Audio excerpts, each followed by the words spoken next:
কালবৈশাখীর রুদ্রমূর্তি আর নতুন পাতার মর্মর শব্দে যে বৈশাখ আমাদের দুয়ারে কড়া নাড়ে, তার ইতিহাস ঠিক কতটা প্রাচীন? কখনো তা মুঘল দরবারে খাজনা আদায়ের পুরনো হিসাব, কখনো বা শস্যদানা আর মাটির গন্ধমাখা এক কৃষিজীবী প্রাণের স্পন্দন। ইতিহাসের ধুলো ঝেড়ে তাকালে দেখা যায়, সম্রাটের ফরমান আর বাঙালির আবেগ মিলেমিশে একাকার হয়ে জন্মেছিল এই বঙ্গাব্দ। ঋতুচক্র আর রাজকীয় বিবর্তনের সেই হারানো আখ্যান চলুন জেনে নেওয়া যাক। ভারতবর্ষে মুঘল সাম্রাজ্য প্রতিষ্ঠার পর সম্রাটরা হিজরি পঞ্জিকা অনুসারে কৃষিপণ্যের খাজনা আদায় করতেন, কিন্তু হিজরি সন চাঁদের উপর নির্ভরশীল হওয়ায় তা ফসল তোলার মৌসুমে এ নিয়ে ঝামেলা হতো। এতে অসময়ে কৃষকেরা খাজনা পরিশোধ করতে বাধ্য হতেন। খাজনা আদায় আরও সহজ করতে মুঘল সম্রাট আকবর প্রাচীন বর্ষপঞ্জিতে সংস্কার আনার আদেশ দেন। আকবরের সময় ফলো করা হতো হচ্ছে আরবি পঞ্জিকা। তখন কি সমস্যাটা কি হতো?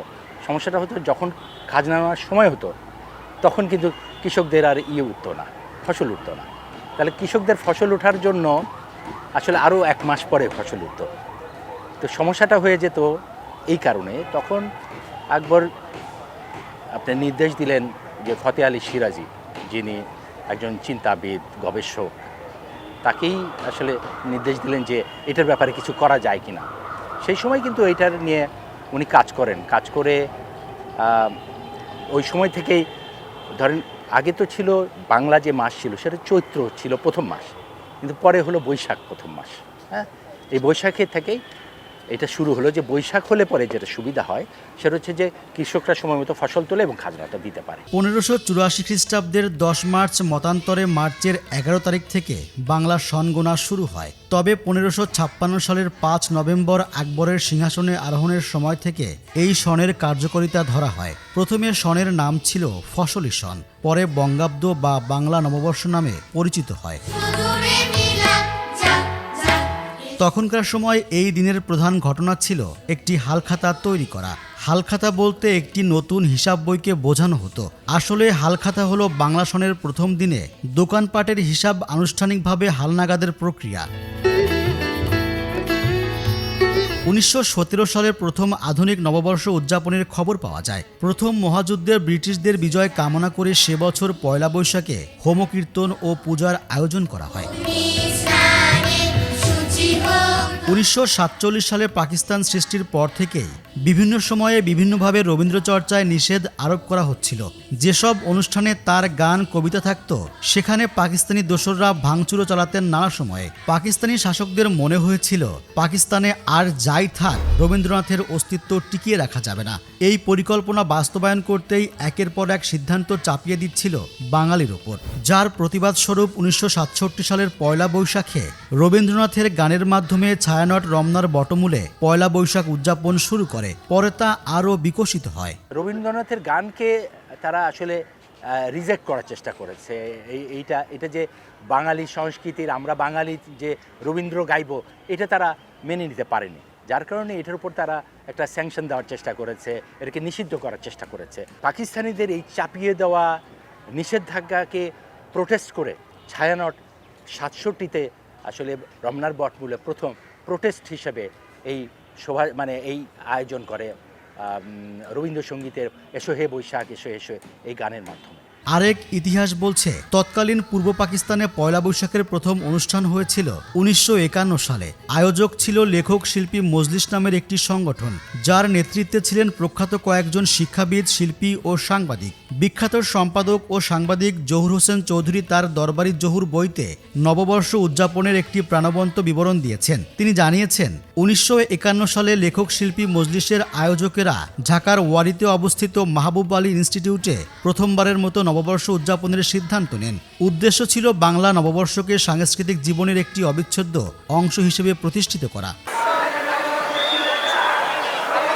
ঢাকার বৈশাখী উৎসবের একটি আবশ্যিক অঙ্গ শোভাযাত্রা। 1989 সাল থেকে এই শোভাযাত্রা পয়লা বৈশাখের উৎসবের একটি অন্যতম আকর্ষণ। তবে বিভিন্ন সময়ে এর নাম পরিবর্তন হয়েছে। যশোর জেলার চারুপীঠে, আপনারা জানেন এস.এম. সুলতানের চারুপীঠ, সেখানে তার সান্নিধ্যে যে শিল্পী পরিবার ছিল, যেমন তার মধ্যে অন্যতম হচ্ছে মাহবুব জামিল শামীম, শামীম ভাই উনি চারুকলা থেকেই প্রাক্তন স্টুডেন্ট ভাস্কর্য বিভাগের। উনি প্রথম এই শোভাযাত্রার আয়োজনটা করেন।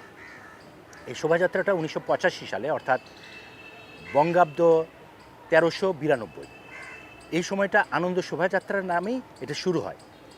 এরপরে ওটারই একটা থিম নিয়ে, ওটারই একটা আবহাওয়া নিয়ে আমরা একটা কনসেপ্ট নিয়ে আমরা 89 সালে, অর্থাৎ 1396 বঙ্গাব্দে আমরা এই চারুকলা অনুষদ, তখন এটা ইনস্টিটিউট ছিল, তখন এটা এই আনন্দ শোভাযাত্রা নামে একটা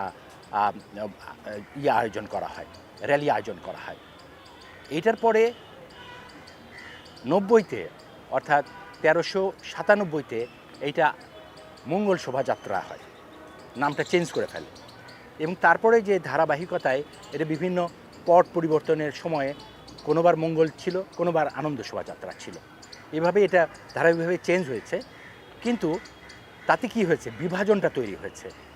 শেষে 5ই অগাস্টে, যে 24-এর 5ই অগাস্ট যে পট পরিবর্তন হলো, তারপরে কিন্তু এটাকে নামটা আবার চেঞ্জ করে আবার আনন্দ শোভাযাত্রাই হলো।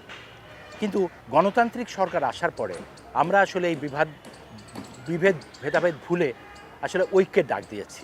আমরা সবাইকে, সব শিল্পীদেরকে, সব মানুষকে, বাঙালিকে আমরা ঐক্যের ডাক দিয়ে আমরা এটার নাম দিয়েছি বৈশাখী শোভাযাত্রা। পয়লা বৈশাখের খাদ্যাভ্যাসের মধ্যে ছিল ভালো খাবার, যার মধ্যে অন্তর্ভুক্ত ছিল মাছ, মাংস, পোলাও। পান্তা একটি পুঁজিবাদী ধারণা এবং এটি আসে 2000 সালের পর। বাঙালির যখন আর্থিক অবস্থার উন্নয়ন হতে থাকে, তখন পুঁজির অধিকারীরা মনস্তাত্ত্বিকভাবে পান্তা খাবার বিষয়টি প্রবেশ করায়। বর্তমানে পয়লা বৈশাখে পোশাক হিসেবে নারীদের ক্ষেত্রে লাল পাড়ের সাদা শাড়ি আর পুরুষদের একই রঙের সন্নিবেশে পায়জামা পাঞ্জাবির চল রয়েছে। তবে শুরুতে বর্ষবরণের অনুষ্ঠানে এ ধরনের কোনো নির্দিষ্ট রঙের আধিপত্য ছিল না। তখন ভালো পোশাক পরিধানের উল্লেখ পাওয়া যায়। তবে সাদা লালের একটি কারণ আছে, আর তা হলো রৌদ্র করকোজ্জ্বল ব্যাপারটির সঙ্গে লালের সম্পর্ক আছে।